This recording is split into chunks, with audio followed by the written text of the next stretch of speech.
Hello, my future officers. Welcome to Sagna Visa Academy's current affairs session. Let's begin the journey from awareness to achievement.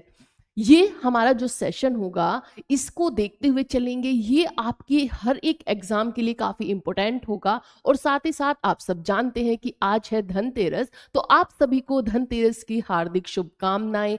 आप सभी की धनतेरस अच्छी हो, दीपावली अच्छी हो। इसी के साथ साथ में हम अपनी क्लास को स्किप नहीं करेंगे और अपनी क्लासेस को कंटिन्यू इसी तरह से देखते हुए चलेंगे, क्योंकि हमारी धनतेरस हो, दीपावली हो, तभी हमारी शुभ होगी जब हमारा कहीं सिलेक्शन होगा या फिर हमारी जॉब होगी। तो उसके लिए क्या होगा, डेली हमें करंट अफेयर का सेशन तो करना पड़ेगा, क्योंकि तभी हमारी दीपावली होगी वो भी काफी अच्छी और शुभ होगी। तो आई होप आप सबकी धनतेरस अच्छी हो। आप सब घर पर भी गए हुए होंगे शायद कि दीपावली बनाने के लिए, तो दीपावली आपकी अच्छी हो। जो लोग यहीं पर हैं वो अपने करंट अफेयर का सेशन करें, और जो घर चले गए हैं वो भी अपने करंट अफेयर के सेशन को स्किप ना करें, क्योंकि काफी इंपॉर्टेंट पोर्शन होता है। और अगर हमारी एक दो क्लासेस छूट जाती हैं तो फिर एक जो फ्लो होता है उसे कंटिन्यू करना थोड़ा मुश्किल हो जाता है, कि जो हमारी एक कंटिन्यूटी है उसे अगर हम बनाए रखते हैं तो वो चलता रहता है, लेकिन बाय चांस अगर थोड़ा सा भी हम उसमें ढिलाई कर देते हैं या कुछ एक दो दिन के लिए सोचते हैं कि चलो भाई दिवाली है थोड़ा सेलिब्रेट कर लेते हैं, तो फिर हम उस कंटिन्यूटी को बनाने में थोड़ा टाइम लग जाता है। जैसे कि हमने वीक ले लिया, इसी तरह से हमारे जो करंट अफेयर का सेशन है वो क्या होगा, स्किप हो जाएगा।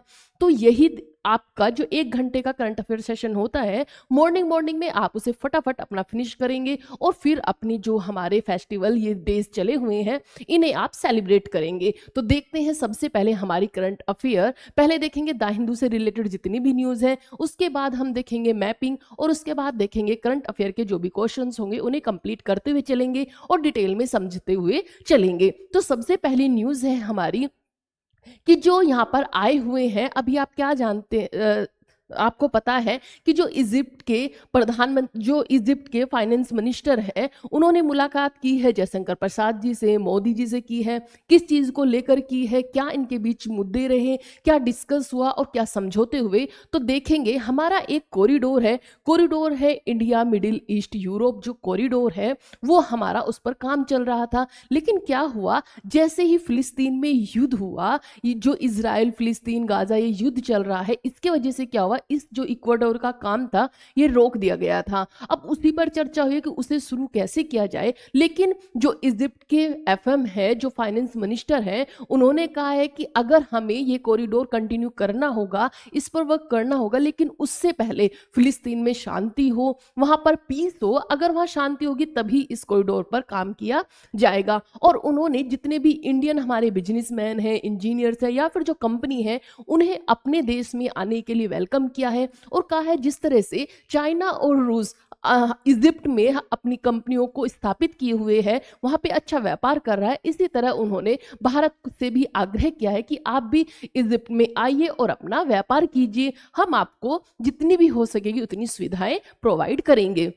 ये सब चीजें रहे। आप देखेंगे कि आप पूछोगे कि जो इंडियन मिडिल ईस्ट यूरोप है इकोनॉमिक कॉरिडोर ये कहाँ से कहाँ तक है, तो आप देखेंगे ये आपको देखने को मिलेगा यहाँ पर इंडिया से लेकर, आपको अगर देखने को मिलेगा इंडिया, यहाँ पर आप देख रहे हैं ये है इंडिया से लेकर, ये कॉरिडोर यहाँ से स्टार्ट हो रहा है और यहाँ से लेते हुए ये कॉरिडोर इस तरह से जाते हुए और ये ग्रीस से होते हुए इधर यूरोप से होते हुए और यहाँ पर ये कॉरिडोर बनाया गया है। इससे क्या होगा कि हमारा जो व्यापार है उसमें सुविधा होगी। हम जो घूमकर जाते थे, पूरे समुद्र को क्रॉस करके जाते थे, तो एक होगा जो यूरोप जाने के लिए हमारा इजी रास्ता होगा। इजी मींस कम डिस्टेंस कवर करके हम यहाँ से व्यापार कर पाएंगे और हमारे लिए काफी जो हमारे व्यापारिक रास्ते हैं या फिर और बहुत सारी चीजें हैं उनके लिए काफी हमें मदद मिलेगी। इन देशों से हमारी कनेक्टिविटी भी अच्छी होगी। तो देखेंगे कि जो हम इजिप्ट है, इजिप्ट के विदेश मंत्री कौन है, इजिप्ट के विदेश मंत्री ये भी देखना होगा, तो वो है बदर अब्देल अती, ये जो है वो वहां के विदेश मंत्री है, फाइनेंस मिनिस्टर है। उन्होंने India middle east Europe economic corridor परियोजना तब तक आगे नहीं बढ़ सकेगी जब तक फिलिस्तीन के मुद्दे को कुछ प्रगति नहीं होती है। जो फिलिस्तीन का मुद्दा है उसे कुछ प्रगति नहीं होगी। आप सब जानते हैं कि कुछ कंट्रीज हैं जो फिलिस्तीन को देश नहीं मानती हैं, लेकिन कुछ कंट्रीज हैं जो मानती हैं। जैसे कि भारत भी फिलिस्तीन को एक अलग देश मानता है, लेकिन जैसे अमेरिका हुआ तो नहीं मानता है। मैंने आपको फिलिस्तीन में कुछ लास्ट टाइम आप हमने फिलिस्तीन पर डिस्कस भी किया था और मैंने बताया था कि जैसे कि ब्रिटेन हुआ, फ्रांस हुआ, उन्होंने क्या क्या है, उन्होंने भी जो फिलिस्तीन है उसे अलग देश की जो एक आधिकारिक रूप से मान्यता दे दी है। तो इसी तरह से ये मुद्दा भी काफी रहा। इजराइल कहता है कि फिलिस्तीन अलग देश नहीं है, वो इजराइल का ही हिस्सा है। इसी तरह कुछ देश हैं जो कि ये कहते हैं कि इजराइल अलग देश नहीं है और वो उनसे मान्यता नहीं देते हैं। तो ये सब चीजें चली हुई हैं। आप जानते ही हैं कि गाजा में और जो हमास हुआ, इजराइल के साथ में उसका युद्ध चला हुआ है, काफी टाइम से वो चला हुआ है, 2023 से, और तब से ही ये कहा जा रहा है। तो इनका मानना है इजिप्ट जो है काफी फिलिस्तीन को अपना एक अच्छा मित्र मानता है, तो वो चाहता है कि पहले वहां पे शांति समझौता हो, वहां पर शांति हो, उसी के बाद इस कॉरिडोर पर वर्क किया जाएगा, उस तभी हम इस पर ध्यान देंगे। तो ये उन्होंने कहा है। किसने कहा है? तो फाइनेंस मिनिस्टर आए थे। कहाँ के? इजिप्ट के। कौन थे फाइनेंस मिनिस्टर? तो वो थे बदर अब्देल अती। आपको थोड़ी प्रॉब्लम हो सकती है, आज थोड़ी मेरी तबीयत डाउन है, तो हो सकता है थोड़ा एनर्जी लेवल कम हो, लेकिन आपको जिस तरह से डेली करंट अफेयर की क्लासेस मिलती हैं उसी तरह से कंटिन्यू आपको क्लासेस भी मिलेंगी, और साथ ही आपकी जो मैपिंग है, जितना भी पोर्शन है, वो सब हम कवर करेंगे। हो सकता है 8-10-5 मिनट आपको एक्स्ट्रा लग जाए, या फिर थोड़ी मेरी जो तबीयत है वो डाउन है, इसकी वजह से थोड़ा आपको कम अट्रैक्टिव लगे या फिर कम इंटरेस्टिंग क्लास लगे, तो आज आप थोड़ा मैनेज कर सकते हैं। बाकी मैं अपनी तरफ से पूरी कोशिश करूंगी कि मैं अपनी पूरी एनर्जी लगाकर आपको अच्छे से हर एक टॉपिक को एक्सप्लेन करूं और कोई भी कसर उसमें ना छोड़ूं। तो ये देखते हुए चलेंगे। मैंने आपको बताया कॉरिडोर है इंडिया से लेकर इधर जाते हुए ग्रीस को होते हुए ये बना हुआ है यूरोप में, कि जिससे कि हमारी यूरोप की जो कनेक्टिविटी है वो अच्छे से बन पाए। नेक्स्ट चलते हैं कि जो हमारी IMEC है ये क्या है, तो इसकी फुल फॉर्म मैंने आपको बताई है India middle east Europe economic corridor. ये एक अंतरराष्ट्रीय व्यापार गलियारा है। मींस यहाँ पे हम अंतरराष्ट्रीय जो व्यापार है उसे इजीली कर सकते हैं। इकोनॉमिक कॉरिडोर है, यह भारत, मध्य पूर्व, जितने भी मिडिल ईस्ट देश हैं, यूरोप को जोड़ने वाला समुद्री और रेल नेटवर्क है। मींस ये समुद्री भी नेटवर्क है और रेल नेटवर्क भी है। इससे क्या होगा कि हमारा जो व्यापार है, अंतरराष्ट्रीय व्यापार है, उसे करने में काफी सुविधा मिलेगी और बहुत ज्यादा मदद भी मिलेगी। इसमें G20 सम्मेलन 2023 में भारत में शुरू किया गया था। इसमें भारत, अमेरिका, सऊदी अरब, UAE और यूरोपीय संघ शामिल हुए थे। यह गलियारा इजराइल के हाइफा बंदरगाह से होकर गुजरने वाला था। कहां सर? जब ये कॉरिडोर जो बनाया जा रहा था तो ये जो गुजरता वो कहां से गुजरता? तो ये जो इजराइल का हाइफा बंदरगाह है इससे होते हुए गुजरने वाला था। इसी के साथ में नेक्स्ट देखेंगे कि ये परियोजना क्यों रोकी गई। तो ये परियोजना रोकी गई क्योंकि अक्टूबर 2023 में गाजा युद्ध, जो इजराइल गाजा वॉर शुरू हो गया, इजराइल और हमास के बीच जो बड़े संघर्ष हैं के कारण अंतरराष्ट्रीय परियोजना रोक दी गई थी, क्योंकि इजराइल और हमास के बीच में काफी हद तक जो चीजें हैं वो बढ़ गई हैं, युद्ध चल रहा है, इसलिए इसे रोक दिया गया था। मिस्र का कहना है, मिस्र ने क्या कहा है कि जब तक फिलिस्तीन राज्य, जो फिलिस्तीन देश है, की मांगों को नहीं सुलझाया जाता तब तक इस तरह की जो क्षेत्रीय कनेक्टिविटी परियोजनाएं हैं वो सफल नहीं होंगी। तब तक जो क्षेत्रीय कनेक्टिविटी है इस पर कोई भी काम नहीं होगा, ये उन्होंने कहा। इसी के साथ विदेश के जो मिस्र के जो विदेश मंत्री हैं बदर अब्देल अती के बयान ने कहा कि अगर हमें शांति और सुरक्षा चाहिए, मीन्स अगर हमें फिलिस्तीन में शांति और सुरक्षा चाहिए तो क्या करना है कि फिलिस्तीन मुद्दे का समाधान जरूरी है। उन्होंने यह भी कहा कि मिस्र ऐसे सभी आर्थिक गलियारों से जुड़ने को तैयार है।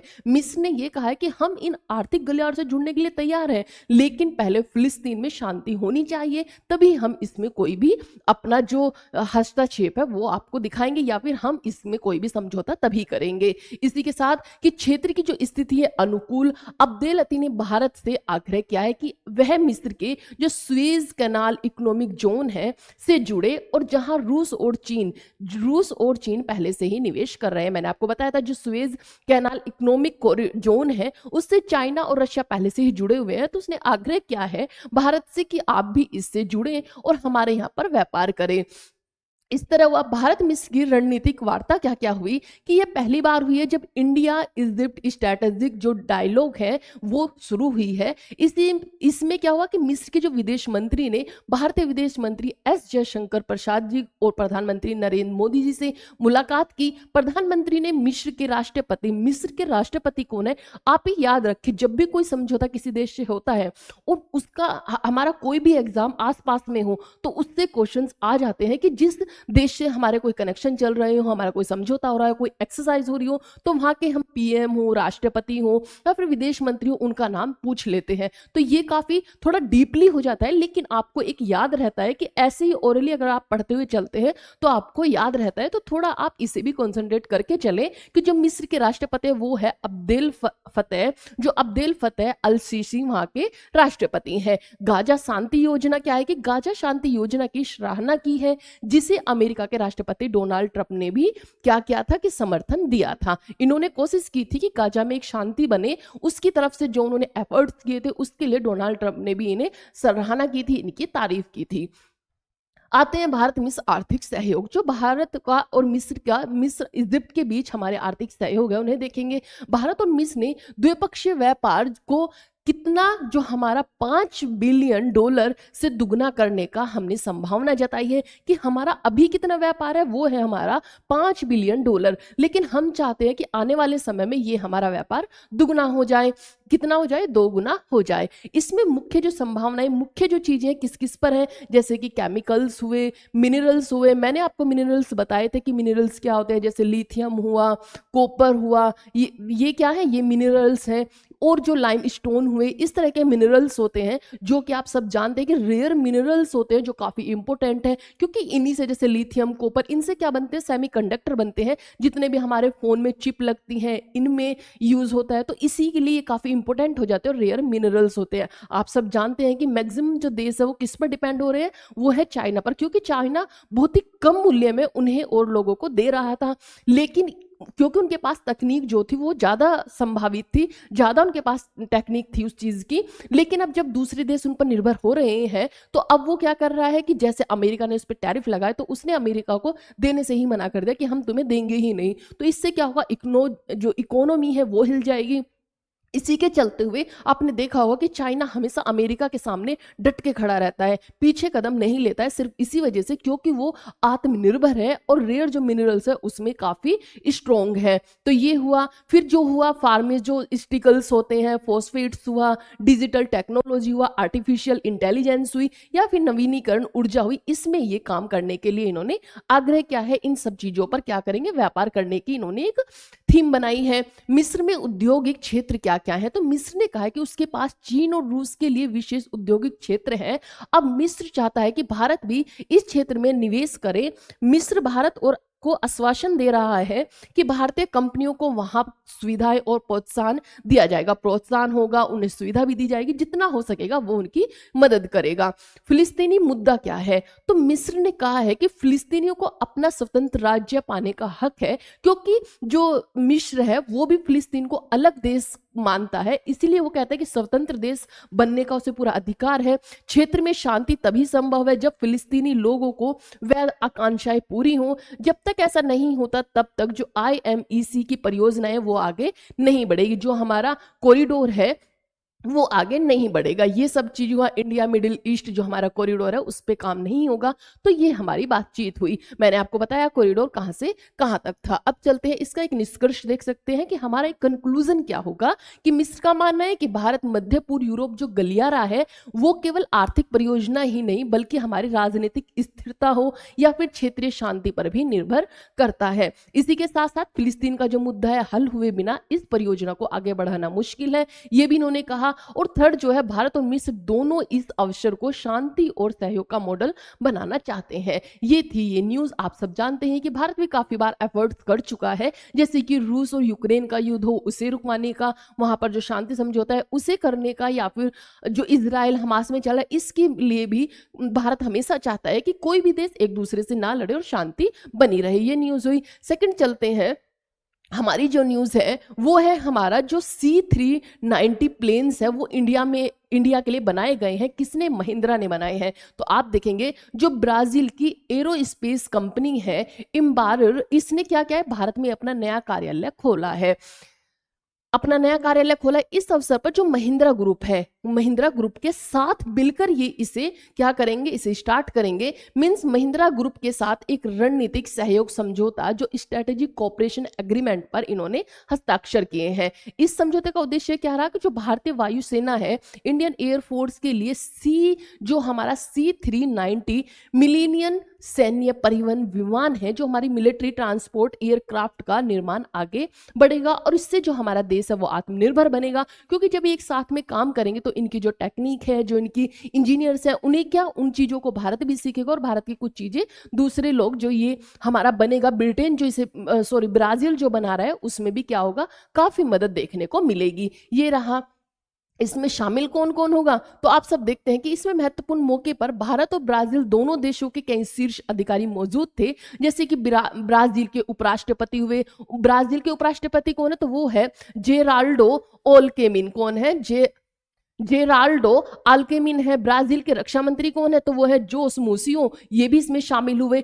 जो भारत के नागरिक उड्डयन मंत्री है वो कौन है? वो है के राम मोहन नायडू, वो भी इसमें शामिल हुए। भारत में ब्राजील के राजदूत जो कि एम्बेसडर टू इंडिया है, केनेथ फ्लिक्स का जो द नोब्रेगा है वो भी इसमें शामिल हुए। ये इनके नाम हुए और ये लोग इन्होंने समझौता किया। इन लोगों ने आपस में बैठकर जो एक मीटिंग की, समझौता किया, वो ये सब चीजें रही हैं। समझौते का उद्देश्य क्या है कि ये जो समझौता है ये फरवरी 2024 में हुआ, एक पुराने समझौते पर आधारित है। कभी 2024 में समझौता हुआ था, उसी पर आधारित ये फिर से किया गया है। भारत को C390 विमानों का उत्पादन केंद्र मिलेगा, मैन्युफैक्चरिंग हब बनाना होगा। भारत में विमान निर्माण होंगे, असेंबली और मरम्मत कार्य को भी बढ़ावा मिलेगा। साथ ही साथ भारत और ब्राजील को मिलकर वैश्विक जो बाजार है में C390 को बढ़ावा देने का मौका मिलेगा। इसी के साथ में ये है क्या जो मैंने अभी आपको बताया, C390 मिलेनियम विमान क्या है? तो ये क्या है? ये एक मिलिट्री ट्रांसपोर्ट एयरक्राफ्ट है जो कि सैन्य परिवहन विमान है। इसे एम्बेरर कंपनी ने बनाया है। यह विमान भारी सामान हो, सैनिकों हो या फिर उपकरणों को एक साथ दूसरे स्थान पर तेजी से ले जाने का कार्य करेगा या फिर बनाने का कार्य करेगा, जाने के लिए बनाया गया है। इसका उपयोग आपातकालीन राहत में, मेडिकल मिशन में या फिर युद्ध सामग्री पहुंचाने में भी काम किया जाएगा, क्योंकि बहुत तेजी से इसकी स्पीड जो होगी काफी फास्ट होगी। ये बहुत तेजी से क्या होगा, सामान हो या फिर कभी इमरजेंसी की चीजें हो या मेडिकल चीजें, उन्हें बहुत जल्दी से पहुंचा पाएगा। यह विमान पुराने C-130 हेरिकल्स विमान से अधिक आधुनिक और शक्तिशाली माना जा रहा है। ये थी हमारी द हिंदू की न्यूज। अब देखते हैं हम अपना आज का वर्ल्ड मैप में हमारा क्या है। तो वर्ल्ड मैप में आप जानते हैं कि हमने देखे थे 7 कॉन्टिनेंट। फटाफट से एक बार और देख लेंगे कि हमारे 7 कॉन्टिनेंट कौन है, फिर देखेंगे उसके पास कौन कौन से ओशियन है। फिर हमने कुछ देखे थे जैसे कि कुछ हमारे एनिमल्स हुए, कुछ बर्ड हुए, वो कहाँ कहाँ पर लाई करते हैं, कहाँ पर रहते हैं। इसी के साथ हम नेशनल पार्क देखते हुए चलेंगे। तो आइए देखते हैं सबसे पहले हमारे 7 continent. South America, north America, इधर आप देखेंगे यूरोप, अफ्रीका, एशिया। हमारा जो भारत है वो किसमें शामिल है? तो वो एशिया में शामिल है। और इसी के बाद हुआ ये ऑस्ट्रेलिया।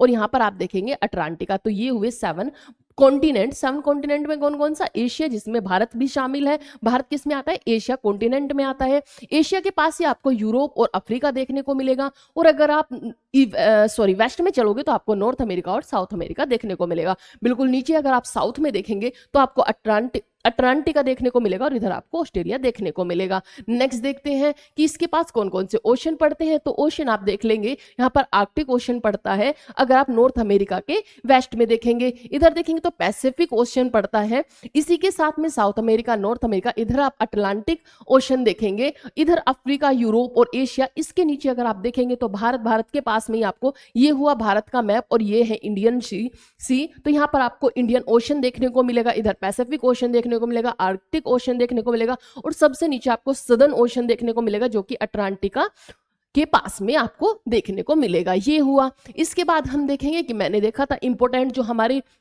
कुछ 8 पॉइंट्स थे, उसमें हम याद कर रहे थे कि जैसे कि नील गाय हैं वो कहाँ पर पाई जाती हैं, तो हिमाचल प्रदेश के नियर जो हिमालय माउंटेन है वहाँ पर हमें नील गाय देखने को मिलती है। बंगाल फॉक्स कहाँ पे देखने को मिलता है, तो राजस्थान के जैसलमेर में आप बंगाल फॉक्स देख सकते हैं। जो इंडियन राइनोसोर्स है वो कहाँ पर मिलते हैं, तो काजीरंगा नेशनल पार्क में आप देख सकते हो। काजीरंगा नेशनल पार्क कहाँ पे, तो वो असम में है। कहाँ पर, असम में है। येलो थ्रोटेड जो मर्टेन है वो कहाँ पर, तो वो नामदफा नेशनल पार्क में देखने को मिलेगा। और नामदफा नेशनल पार्क कहाँ पे है, तो वो है अरुणाचल प्रदेश में। मैंने आपको नेशनल पार्क में याद भी कराया है। इसी के साथ जो इरावेडी डॉल्फिन है वो कहाँ पर, वो चिल्का लेक में मिलती है। और चिल्का लेक कहाँ पर स्थित है, तो चिल्का लेक उड़ीसा में स्थित है। इसी के साथ में अगर आप देखेंगे स्पॉट बिल्ड जो पैलिसियन है वो कहाँ पे, आटापाका में है। और आटापाका कहाँ पर है, तो वो है आंध्र प्रदेश में। फिर चलते हैं 7 में, मालाबार जो पीड हॉर्नबिल है, हॉर्नबिल कहाँ पर देखे गए, तो वो देखे गए डैंडली वाइल्ड लाइफ सेंचुरी में, जो कि कहाँ पर स्थित है, कर्नाटका में स्थित है। लास्ट हमारा जो है पेंगुइन, जो पेंगुइन है वो कहाँ पर देखे गए, तो वो देखे गिर फॉरेस्ट में। और गिर फॉरेस्ट कहाँ पर है, तो आप सब जानते हैं वो गुजरात में है। ये हमारे 8 पॉइंट थे। हमने थोड़ा जल्दी जल्दी किया है क्योंकि हम इनका डेली डेली रिवीजन कर रहे हैं, इसीलिए हमने फटाफट किया है। क्योंकि हमें सिर्फ इतना है कि अच्छे से हमें मेमोराइज हो जाए कि कौन सा कहाँ पर चीजें मिलती हैं और देखने को कौन से नेशनल पार्क में है।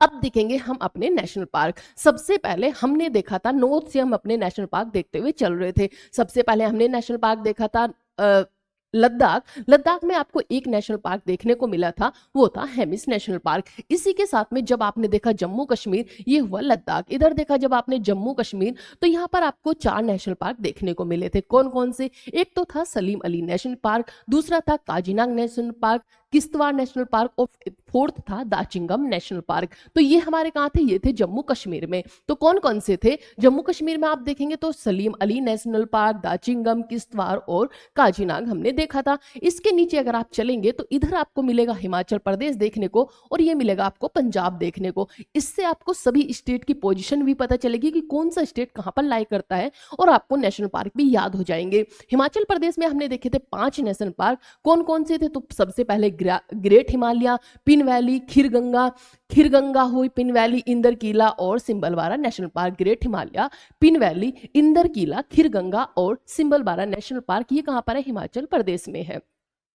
अब इसी के नीचे अगर आप देखेंगे, पंजाब में कोई भी नेशनल पार्क नहीं है, ये मैंने आपको बता दिया था। इसके बाद आता है उत्तराखंड। उत्तराखंड में हमें 6 नेशनल पार्क देखने को मिलते हैं। कौन कौन से देखने को मिलते हैं, तो Corbett, Jim Corbett national park हुआ, गंगोत्री, गोविंद, नंदा देवी, राजाजी और वैली ऑफ फ्लावर्स आपको देखने को मिलेंगे। जिम कॉर्बेट, फिर देखोगे नंदा देवी, गंगोत्री, गोविंद नेशनल पार्क, और नीचे आपको राजाजी देखने को मिलेगा, वैली ऑफ फ्लावर्स देखने को मिलेगा। जिम कॉर्बेट, गंगोत्री, गोविंद, नंदा देवी, राजाजी और वैली ऑफ फ्लावर्स, ये हुए हमारे। अब चलते हैं नीचे, उत्तराखंड से जस्ट सटा हुआ आपको मिलेगा यूपी। क्या हुआ, उत्तर प्रदेश। उत्तर प्रदेश में मैंने आपको बताया था सिर्फ एक नेशनल पार्क है, और वो है दुधवा नेशनल पार्क। तो कौन सा हुआ, ये हुआ दुधवा नेशनल पार्क। कहां पर, उत्तर प्रदेश में। यूपी से ही सटा हुआ आपको बिहार देखने को मिलेगा, और बिहार में भी सिर्फ एक नेशनल पार्क है, और वो है वाल्मीकि नेशनल पार्क। कौन सा, वाल्मीकि नेशनल पार्क।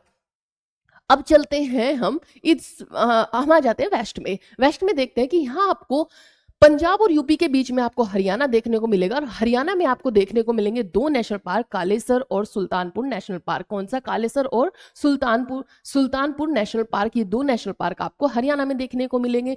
अब सबसे वेस्ट के जो हमारे 2 स्टेट है, नॉर्थ में राजस्थान और साउथ में हमें देखने को मिलेगा गुजरात। तो कौन कौन से हैं, तो राजस्थान का जो नेशनल पार्क है वो कौन सा है, तो राजस्थान के नेशनल पार्क हमारे हैं 5 नेशनल पार्क, मुकुंद हिल डिजर्ट, कोल्डियो, रथम्बोर और सरिस्का।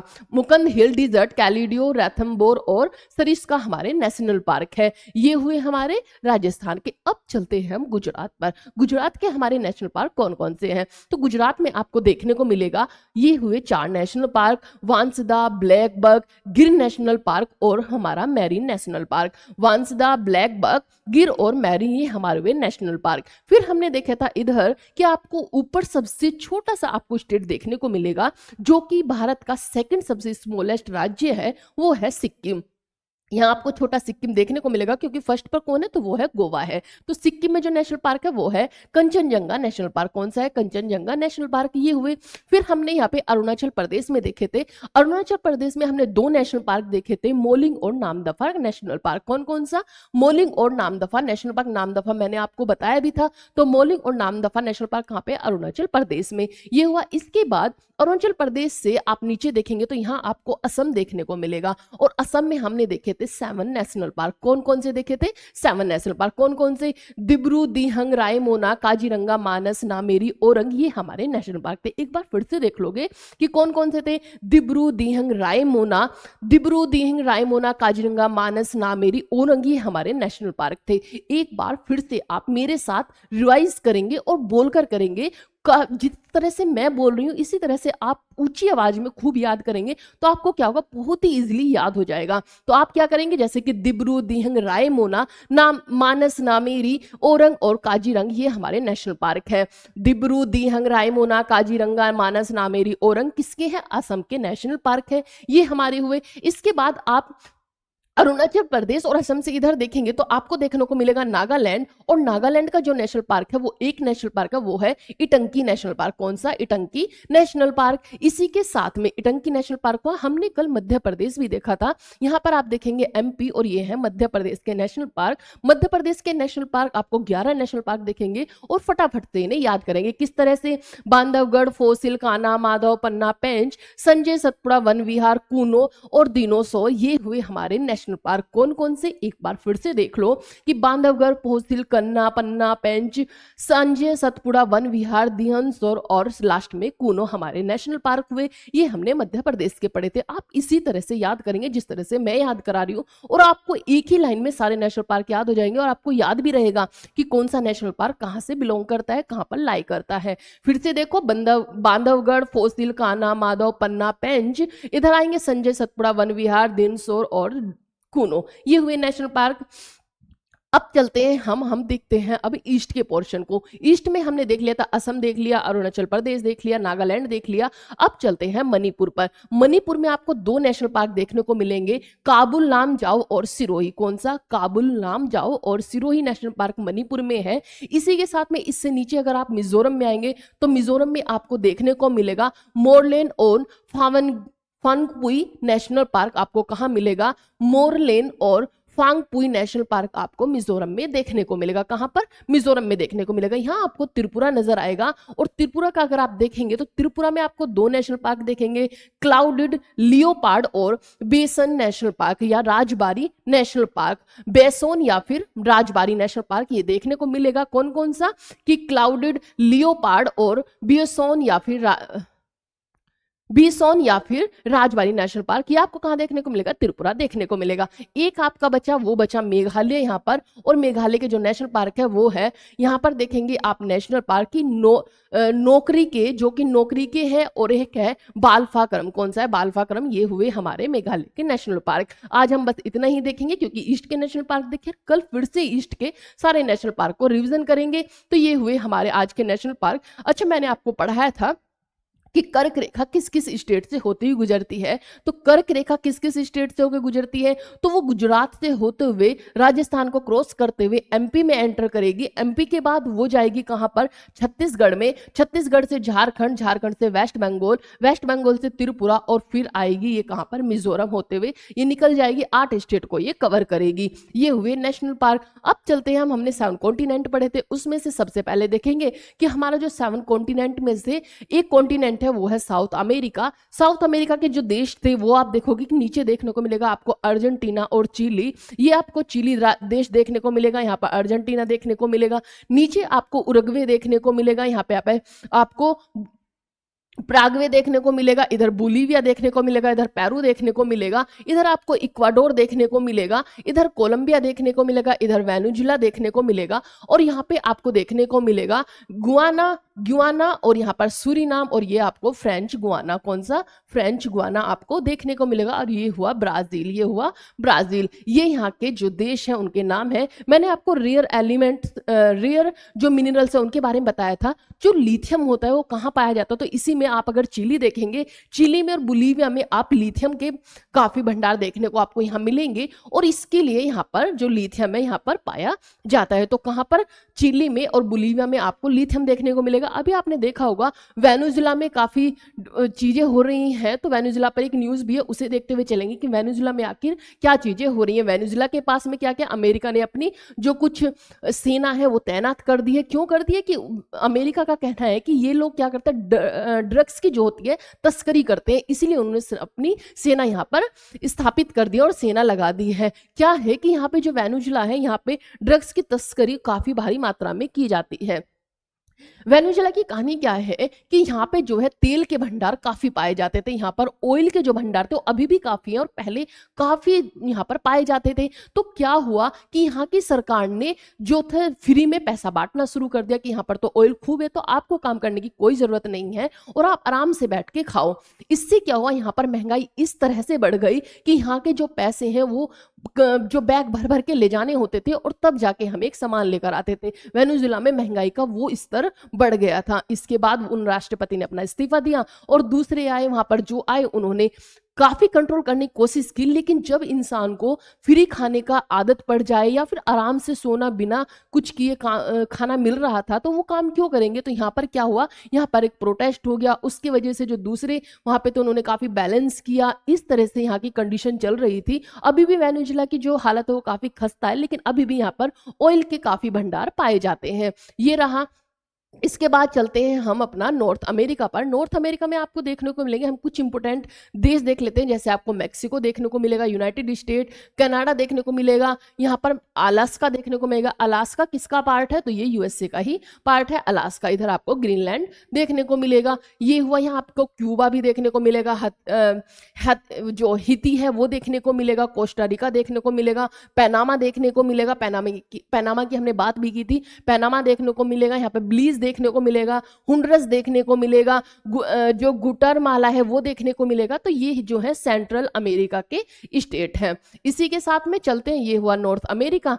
और अब चलते हैं हम अपनी रिवर्स पर। आप सब जानते हैं कि हम पढ़ रहे हैं कि अरब सागर में कौन सी नदियां गिरती हैं और बंगाल की खाड़ी में कौन सी नदियां गिरती हैं। अरब सागर में हमने देखा था कि कौन कौन सी नदी गिरती है। सबसे पहले हमने देखी थी लूनी नदी, तो सबसे ऊपर थी हमारी लूनी नदी। लूनी नदी से जैसे नीचे चले आप तो साबरमती नदी मिली। साबरमती नदी के जस्ट नीचे आपको माही नदी देखने को मिली और उससे नीचे आपको दो नदी देखने को मिली, एक नर्मदा और एक ताप्ती नदी। नर्मदा और ताप्ती नदी आपको ये दिख रही होंगी, ये है नर्मदा और ये है ताप्ती नदी। इसी के साथ में नीचे आपको देखने को मिली मांडवी नदी और आपको ज्वारी नदी देखने को मिली। ये है मांडवी नदी और ये है ज्वारी नदी। फिर आपको तीन नदियां देखने को मिली, एक शरावती नदी, भरतपुंजा और पेरियार, ये पेरियार। और सबसे नीचे आपको एक नदी देखने को मिली, ये है पुंबा। ये नदियां हैं जो अरब सागर में गिरती हैं। कौन कौन सी है? लूनी, साबरमती, माही, नर्मदा, ताप्ती, मांडवी, ज्वारी, शरावती, भरतपुंजा, पेरियार और ये हुई हमारी पुंबा नदी। ये नदियां हुई, ये किस में गिरती है? अरब सागर में गिरती हैं। इसी के साथ अगर आप देखेंगे प्रायद्वीपीय जो नदियां हैं बंगाल की खाड़ी में कौन कौन सी गिरती है, तो यहाँ आपको देखने को मिलेगी दामोदर नदी, स्वर्णरेखा नदी, वैतरणी, ब्रह्मणी, महानदी, गोदावरी, कृष्णा, पैनार, कावेरी और वेगई। ये नदियां हैं, ये कहाँ पर गिरती हैं? ये गिरती हैं बंगाल की खाड़ी में। ये कहां पर गिरती है? बंगाल की खाड़ी में नदियां गिरती हैं। कहां पर? बंगाल की खाड़ी में नदियां गिरती हैं। इसी के साथ में इनका हम घटता हुआ क्रम देखेंगे कि सबसे बड़ी नदी कौन सी है, कहां पर? बंगाल की खाड़ी में ये गिरती है, बे ऑफ बंगाल में ये गिरती है, बे ऑफ बंगाल में ये गिरती है। यहाँ पर देखेंगे प्रायद्वीपीय भारत नदियों की लंबाई का क्रम देखेंगे। सबसे जो लंबी नदी है वो है गोदावरी नदी, फिर आप कृष्णा को देखोगे, नर्मदा को पाओगे, महानदी और ताप्ती नदी आपको देखने को मिलेगी। ये हुई हमारी नदियों का, जो कि अरब सागर में कौन सी गिरती है, बे ऑफ बंगाल में कौन सी गिरती है। नेक्स्ट चलते हैं, हमने देखे थे 10 पड़ोसी देश और उनकी राजधानी। तो 10 पड़ोसी देश, उनकी राजधानी कौन कौन सी थी? सबसे पहले हमने देखा था चीन, चीन की जो राजधानी वो है बीजिंग। इसके बाद हमने देखा भूटान, यहाँ आप इसमें सब देख सकते हैं कि कहाँ पर कौन सा स्थित है। फिर हमने देखा भूटान, भूटान की जो राजधानी वो है थिम्पू। नेपाल, नेपाल की राजधानी काठमांडू। नेपाल का हमने पढ़ा भी था कि यहाँ पर क्या क्या था, जैन जी का जो यहाँ पर प्रोटेस्ट हुआ था और उससे क्या हुई थी, वहां की सरकार गिर गई थी और नई वहां पर कौन बनी थी, प्रधानमंत्री बनी। इसी के साथ में श्रीलंका, श्रीलंका की है कोलंबो। इसके बाद म्यांमार, म्यांमार की नाइपीडो। मालदीव, मालदीव की माले। बांग्लादेश की ढाका। पाकिस्तान की इस्लामाबाद। इंडोनेशिया की जकार्ता और अफगानिस्तान की काबुल आपको देखने को मिलेगी और भारत की है नई दिल्ली। अब चलते हैं हमारी द हिंदू की न्यूज है कि द हिंदू में क्या हुआ है। नासा ने इस साल पंच नाम का एक मिशन लॉन्च किया है। अब ये पंच क्या है, नासा ने इसे क्यों लॉन्च किया है, तो ये हम जानेंगे। ये है सोलर विंड के ऊपर बनाई गई है। सोलर विंड क्या है, तो सूर्य के जो कोरोना होता है, सूर्य के चारों तरफ आपने देखी होगी भारी परत होती है और वो कौन सी होती है, कोरोना होती है। उसमें क्या है, सोलर विंड वहां से निकलती है। सोलर विंड अगर नहीं होगी तो हमारा जो एटमोस्फियर है वो वातावरण जो है हमारा रहने लायक नहीं रहेगा। मीन्स इसका मतलब क्या है कि सोलर विंड हमारे लिए बेनिफिशियल भी काफी है, उनसे नुकसान भी होता है, लेकिन हमारे लिए बेनिफिशियल हद से ज्यादा है। अगर सोलर विंड ना हो तो हमारे यहाँ का जो एटमोसफेयर हो तहस नहस हो जाएगा। इसी तरह से अगर आप देखेंगे कि नासा ने इस साल पंच नामक मिशन लॉन्च किया है, जिसका विशेष उद्देश्य है सूर्य के जो बाहर के हिस्से हैं यंग सोलर विंड, कौन सा है, तो वो है यंग सोलर विंड को देखना और समझना है। पंच मिशन के मुख्य अनुसंधानकर्ता कौन है, कैरिक जो है एडवर्ड ने कहा कि वे सोलर विंड को दिखाई देने योग्य बना रहे हैं, क्योंकि सोलर विंड को हम देख नहीं सकते। तो इनका कहना है कि हम सोलर विंड को ऐसा बनाएंगे जिससे कि हम सोलर विंड को देख सके कि वो किस तरह से आ रही है, हम उसे देख पाएंगे। यानी अब हम हवा जैसी वस्तुओं को इमेज के रूप से देख सकेंगे और पहले आंखों से दिखाई नहीं देती थी। वे तिरुवनंतपुरम में एक सार्वजनिक व्याख्यान दे रहे थे। कार्यक्रम का आयोजन IIST कुछ संस्थानीय विज्ञान संगठनों ने मिलकर वहां पर किया। तो वहीं पर ये क्या हुआ, तिरुवनंतपुरम में चल रहा था, जहां पर नासा ने कहा कि हम पंच नाम का एक मिशन लॉन्च करेंगे। पंच का पूरा नाम क्या है, तो वो है पोलरी जो मीटर होते हैं, polarimeter to unify the corona and heliosphere. जो हेलिस्फीयर होता है उसको बोलते हैं। तो इसकी हुई फुल फॉर्म। यह नाम बताता है कि मिशन का मकसद क्या है, कि मिशन का मकसद है सूर्य के जो कोरोना और जो हमारी हेलियोस्फीयर होते हैं, जो हमारे हेलियोस्फीयर होते हैं, अगर हमारे यहाँ पर हेलियोस्फीयर ना हो तो जो हमारा ये एटमॉस्फेयर है ये नहीं होगा। ये हमारे लिए काफी इंपॉर्टेंट है। हमारी ओजोन जो है, जो हमारी खतरनाक किरणें आती हैं, हानिकारक होती है, वो डायरेक्ट हम तक पहुंचेंगी और जो हमारा यहाँ का टेम्परेचर है वो भी इंक्रीज हो जाएगा। इस तरह से ये हमारा जो हेलियोस्फीयर है वह काफी महत्वपूर्ण है। यानी सूर्य के चारों ओर दूर तक फैली गैसीय परत को एकीकृत रूप से समझना होगा। मिशन का मुख्य रूप क्या है, तो वो है कोरोना, जो कि सूर्य की बाहरी वायुमंडलीय परत है।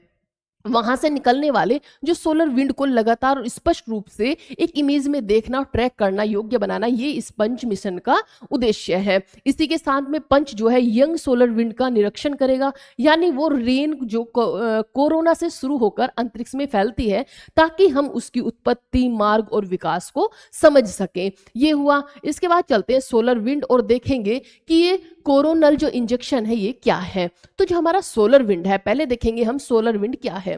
तो जो सोलर विंड है, सूर्य से लगातार निकाली जा रही जो हमारी चार्ज कणों की इलेक्ट्रॉन या फिर प्रोटॉन, चार्ज कण कौन से होते हैं, जो हमारे इलेक्ट्रॉन होते हैं, प्रोटॉन होते हैं, की गति होती है। कौन, सूर्य से जो लगातार आती है। जैसे आपने देखा होगा सूर्य से जो किरणें आती है वो पैकेट के रूप में आती है, तो उसमें न्यूट्रॉन, इलेक्ट्रॉन, प्रोटॉन सब पाए जाते हैं। तो क्या है कि इलेक्ट्रॉन और प्रोटॉन्स जो होती है उनकी गति, चार्ज कणों की जो गति होती है उसे हम सोलर विंड कहते हैं। ये एक प्रकार की गैसीय धारा और जो सौर प्रणाली में फैलती है, ये एक प्रकार की गैसीय धारा है। इसी के साथ जो कोरोनल मास इंजेक्शन है वो क्या है, कोरोना से अचानक बड़ी मात्रा में पदार्थ, गैस या चुंबकीय क्षेत्र का फटकर निकलना। कि क्या है, जो कोरोना से अचानक अगर बड़ी मात्रा में कोई क्या चीजें निकले, कि जैसे गैस हुई या फिर चुंबकीय क्षेत्र हुआ, कोई पदार्थ हुआ और वो फटकर एकदम से निकले, जैसे कि पृथ्वी से ज्वालामुखी फटकर निकलता है, इस तरह से अगर निकले तो यह तेज और शक्तिशाली घटनाएं होती हैं। दोनों ही घटनाएं मिलकर अंतरिक्ष मौसम बनाती हैं और इनका पृथ्वी अन्य ग्रहों पर प्रभाव पड़ता है।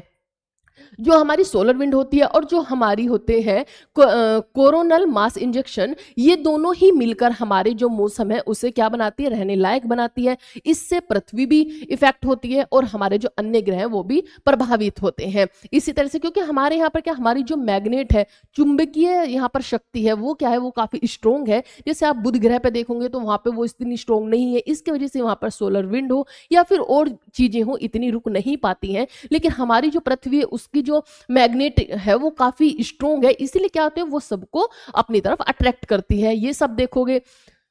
पंच क्यों जरूरी है, तो देखेंगे कि वैज्ञानिक और व्यवहारिक कारण दृश्यता सोलर विंड और जो कोरोनल संरचनाएं अक्सर दृश्य नहीं होती हैं। पंच इनकी अमेजिंग करके अदृश्य दिखाई जा सकने वाला बना रहा है, मीन्स उन्हें देखने लायक बनाएगा, ये पंच का काम है। इससे वैज्ञानिकों को उनका विस्तार, गति, संरचना और समझने में मदद मिलेगी। इसी के साथ जो स्पेस वेदर की भविष्यवाणी है, जैसे कि सोलर विंड हो या CMEs, पृथ्वी की चुंबकीय क्षेत्र हो, उपग्रह हो, संचार प्रणालियां हो या फिर विद्युत जो ग्रिड होते हैं उन पर असर डाल सकती है। इसी के साथ पंच से बेहतर डेटा भी मिलने पर हम इन घटनाओं को बेहतर तरीके से पूर्व अनुमान कर पाएंगे और बचावात्मक कदम उठा सकेंगे। जब हम उन्हें देख पाएंगे तो उन्हें ज्यादा रीड कर पाएंगे, उनकी अंडरस्टैंडिंग बढ़ेगी। इसी तरह से क्या होगा, वो हमारे लिए काफी बेनिफिशियल होंगे। सौर प्रणाली पे इसका क्या प्रभाव पड़ेगा, तो जो ये क्रेग डी फॉरेस्ट ने बताया कि जो सोलर घटनाएं पूरे सौर प्रणाली में प्रभाव डालती हैं, इसीलिए इनका अध्ययन मानवता के लिए काफी महत्वपूर्ण हो जाता है। वैज्ञानिक ने जो समझाया किस तरह से कि कोरोना जो हेलियोस्फीयर को एकल प्रणाली के रूप में देखने में हमें यह पता चल सकेगा कि जो सौर गतिविधियां कैसे उत्पन्न होती हैं और कैसे अंतरिक्ष में फैलती है। इसके रिसर्च से हम ये पता लगा पाएंगे। उनकी जो मैंने बताया अंडरस्टैंडिंग है वो काफी मजबूत होगी और हम उस पर रिसर्च कर पाएंगे। ये हुआ। अंतरिक्ष मोशन पर इसका क्या महत्व है, तो अंतरिक्ष मोशन का मतलब होगा जो सौर गतिविधियां हैं का अंतरिक्ष वातावरण पर पड़ने वाला प्रभाव उसके दुष्परिणामों में शामिल हैं। उपग्रहों का खराब होना या संचाल की समस्याएं वो उत्पन्न हो सकती हैं। सेकंड, GPS और रेडियो संचार में व्यवधान आ सकते हैं। थर्ड जो है जो ऊंचाई पर रहने वाले विमान हैं, यात्री हैं या फिर उड़ानों पर विकिरण जोखिम, बड़े जो सौर तूफान होने पर पृथ्वी की विद्युत ग्रिड में भी नुकसान देखने को मिल सकता है। इसीलिए इन घटनाओं का अध्ययन और पूर्व अनुमान मानव हित के लिए काफी जरूरी है। अगर इनमें थोड़ी सी भी चीजें होती हैं तो इस तरह से सारा जो चीजें हैं वो गड़बड़ा जाती हैं। इसीलिए इसका अध्ययन करना, इस पर स्टडी करना, इसकी अंडरस्टैंडिंग को बढ़ाना काफी इंपॉर्टेंट होता है मनुष्य के लिए। ये हुआ।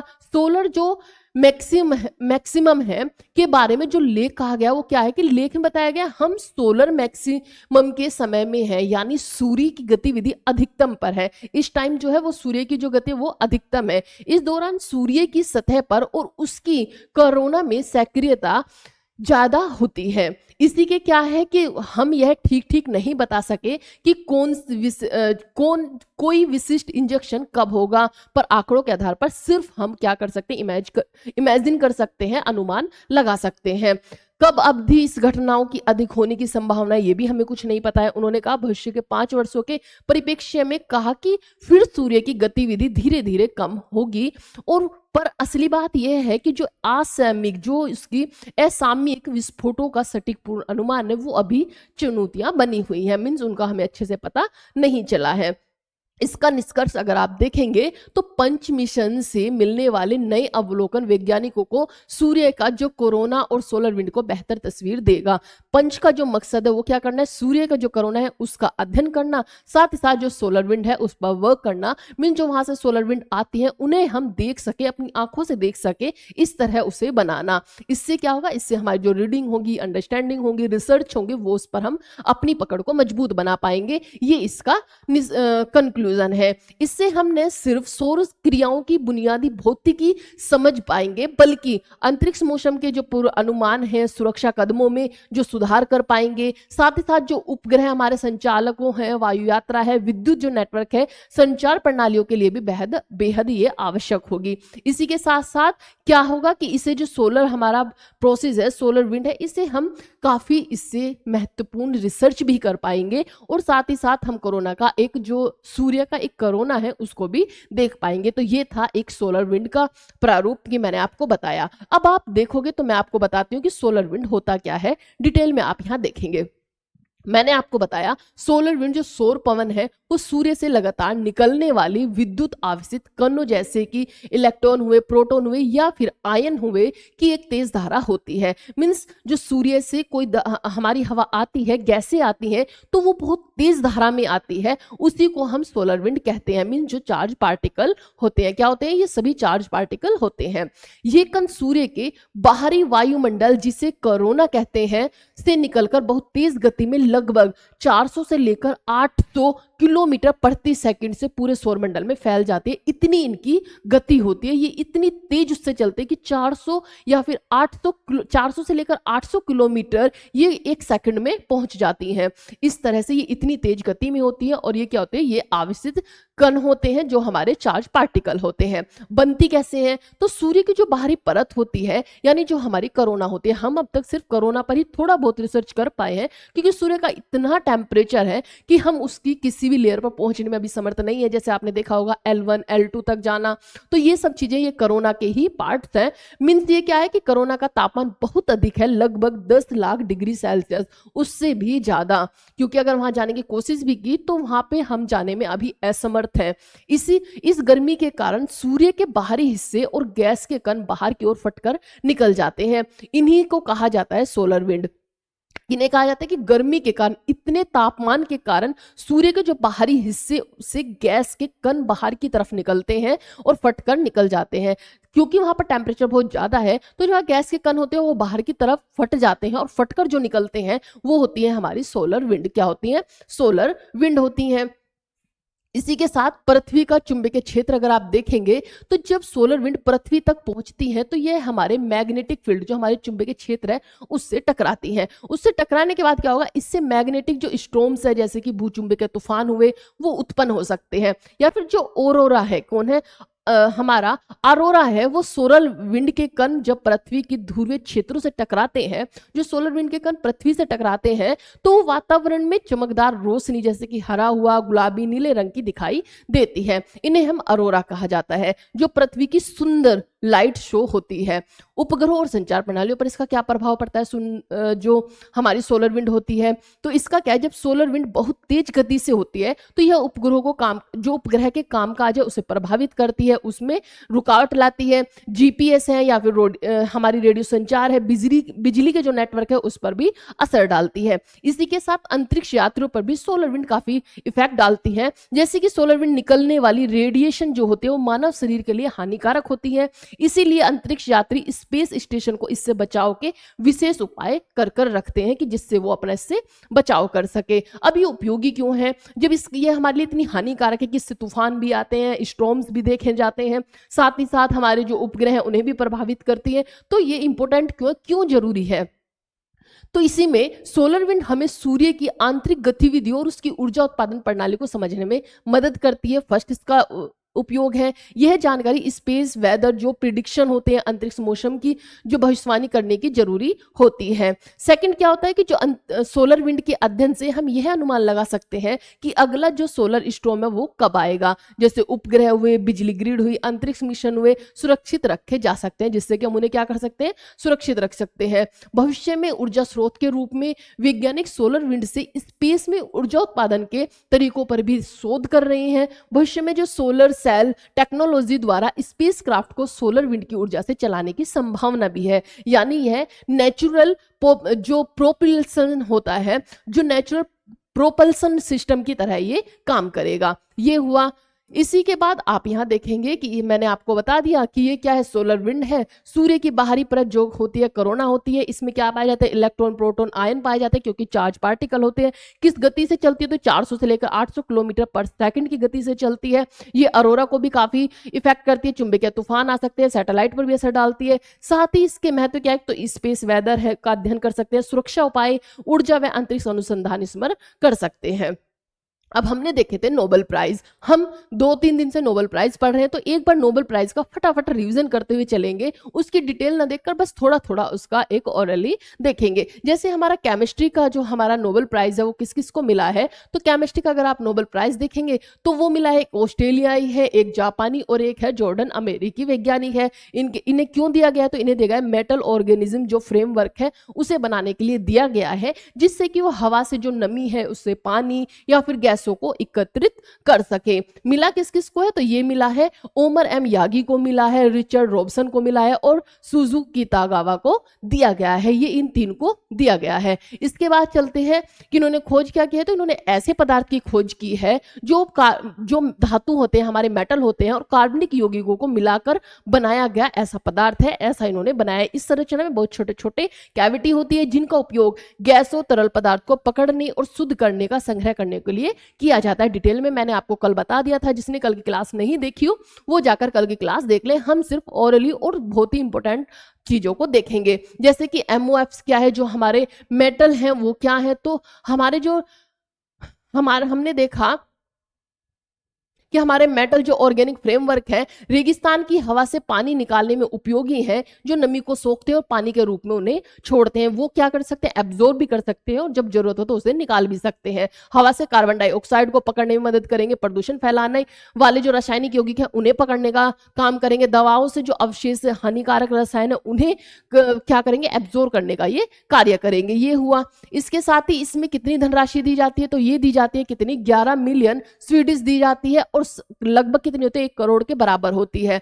ये किसे दी जाती है और ये दिया कहां पर जाता है, तो आप ये देखेंगे तो ये दिया जाता है रसायन शास्त्र के लिए, ये दिया जाता है और पर्यावरण विज्ञान की दोनों की खोज के लिए से दिया गया है। नोबेल पुरस्कार किसमें किस किस को दिया गया, तो 3 लोगों को दिया गया है। अब देखते हैं मेटल ऑर्गेनिक फ्रेमवर्क्स, मैंने आपको बता ही दिया था। अब चलते हैं हम फिजिक्स के नोबेल प्राइज पर। फिजिक्स का नोबेल प्राइज किसे दिया गया है, फिजिक्स का नोबेल प्राइज भी 3 लोगों को दिया गया है। तो किस किस को दिया गया है, एक दिया गया है जॉन क्लर्क को, मैसेल को और जॉन मार्टिनेस को। किस किस को दिया गया है, तो जॉन क्लर्क को दिया गया है, मैसेल डेवरी को और जॉन मार्टिनेस को दिया गया है। क्यों दिया गया है, कि इन्होंने 2 सुपर कंडक्टर के बीच में एक इंसुलेटर रखा है और कम ऊर्जा पर, मीन्स इतनी ऊर्जा जिससे कि वो एक दूसरे से बाहर जा सके, उससे बहुत ही कम ऊर्जा पर उन्होंने क्या सर्च किया है, क्या उन्होंने अपना एक रिसर्च में दिखाया है कि अगर 2 सुपर कंडक्टर है उसके बीच में हमने इंसुलेटर रख दी है, तो उसके बावजूद कि वो इंसुलेटर है, इंसुलेटर से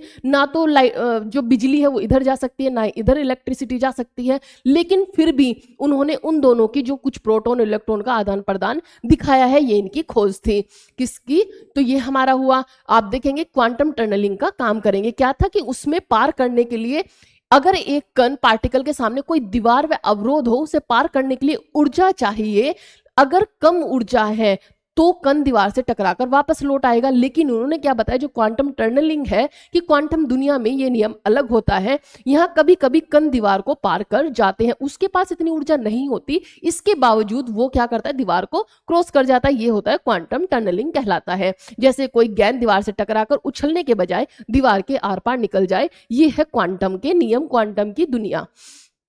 ये हुआ। इसी के साथ में हम चलेंगे कि क्वांटम सर्किट मैंने आपको बता ही दिया था, कल आपको ये सब पढ़ा दिया है, तो इसीलिए अब चलते हैं हम नोबेल का पुरस्कार, जो हमारे नोबेल पुरस्कार हुए हाँ ये हुआ। ये हमारा मेडिसिन के फील्ड में, मेडिसिन के फील्ड में किस किस को दिया गया है, तो वो दिया गया है मैरी को दिया गया है, फ्रेड रेडल को दिया गया है, सेंजो साकागुची को दिया गया है। ये 3 को दिया गया है। क्यों दिया है, तो मैंने आपको बताया था, जो इम्यून सेल है, इम्यून सिस्टम है, उनकी इन्होंने खोज की है और उसी पर इन्होंने वर्क किया है। तो ये मैंने आपको डिटेल में बताया हुआ है, अगर आपने नहीं पढ़ा तो मेरी लास्ट क्लास में आप ये सब देख सकते हैं। ये हुए मेडिसिन के, किसको, मैरी को दिया गया, फ्रेड रेडेल को और सेंजो साकागुची को दिया गया है। इसके बाद चलते हैं कि साहित्य का नोबेल प्राइज किसे दिया गया है। साहित्य का नोबेल पुरस्कार दिया गया हंगरी के जो लेखक है, हंगरी के लेखक है लासजोलो क्रोनसोहोकोई को दिया गया है। इन्होंने एक नोबेल कमेटी ने इन्हें पुरस्कार दिया है। क्यों दिया है, तो प्रभावशाली और दूरदर्शी संरचनाओं के लिए इन्हें दिया गया है। अराजकता और भय के बीच में इन्होंने कला की शक्ति को पुनर्स्थापित करा है। इनके लेखन को दार्शनिक, गहराईपूर्ण और व्यंग्यात्मक कहा गया है। उनके उपन्यासों में क्या है कि समाज की नाजुकता दिखाई गई है, भ्रम की स्थिति को बहुत सूक्ष्मता से दिखाया गया है। ये इनका हुआ। इनकी जो कृति थी कौन सी थी, सैटान टैंगो थी। इन दोनों पर हंगरी के निर्देशक जो बेला टार ने फिल्म भी बनाई थी, तो इसीलिए इन्हें दिया गया है। किसे, क्रेसन होकोई को साहित्य का नोबेल प्राइज दिया गया है। अब चलते हैं हम क्वेश्चन आंसर्स पर। ये हुए हमारे नोबेल प्राइज। जो बाकी के बचे हुए हैं उन्हें हम कल ऐड करेंगे और कल हम देखेंगे। इसी के साथ में अब हमारा पहला क्वेश्चन है कि 2025 में हेनरी पासपोर्ट इंडेक्स को किस पासपोर्ट के स्थान पर रखा गया, मींस भारत का जो है इसमें कौन सा स्थान है। तो इसमें आया है 85वां स्थान, भारत का आया है कौन सा 85वां स्थान देखा गया है। हेनरी पासपोर्ट इंडेक्स एक विश्व स्तरीय रैंकिंग है जो हमें बताती है कि किसी देश के पासपोर्ट धारकों को कितने देशों में वीजा रहित या फिर वीजा ऑन अराइवल प्रवेश मिल सकता है। 2025 की रिपोर्ट के अनुसार भारत का पासपोर्ट 85वें स्थान पर रहा है।